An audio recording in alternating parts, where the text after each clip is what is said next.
Guys, magandang hapon guys. Titignan natin yung ating ayam kitawan. Naikog na naman siya ulit guys. Pangalawang araw na to guys. So guys, isubaybayan natin sila. Ayan guys, so napakaganda nila no guys. Ayam kitawa, ang mga tumatawang manok. Masiyahin po sila. Ito po yung dongtong white ko. Oh, suplado no. Oh yeah. Ito naman yung ano. Isa pang ayam kitawa ko. Napaka-forma no guys.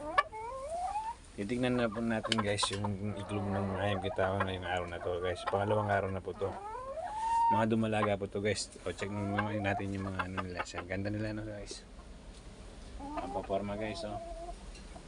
Saka nakataas yung balayibo nila sa malapit sa liang no guys. Ito guys, check na natin guys kung dumagdag ang ano ng iglog ng ayam kitawan natin guys. Ito na guys. Hey. Dalawa na guys oh. Napakaganda guys. Hawakan natin guys. Ito yung pangalawang iglog guys. So, yes ay guys. Pangalawang iglog ng ayam kitawa guys. Napakaganda guys oh.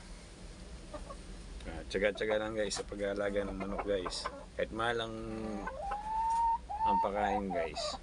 Sulit naman dahil yung kasiyahan na ibibigay ng manok. Okay na okay guys. So, ayan guys, ibabalik na natin sila guys. Bukas sulit guys, iyan na natin kung mangiglo sila bukas guys. Hindi ko lang alam guys kung sino dito yung mga nangingiglog, pero malalaman rin natin guys. Ibabalik ko na guys. Daan-daan lang guys ang pagbalik ng ano guys, yung kanilang pangitlugan guys. Kasi lang din kasi ito guys eh. First time ko mag-alaga ng ayam kitawa guys. Ayan guys, babalik ko na.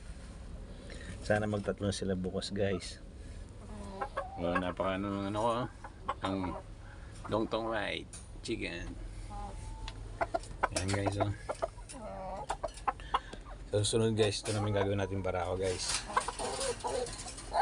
Para guys oh.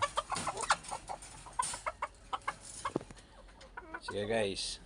Bukas ulit guys, abangan natin ang ano ng pangalawa natin ano guys, ang pangatlong iglog kung mangitlog sila bukas guys. Abangan guys. Thank you.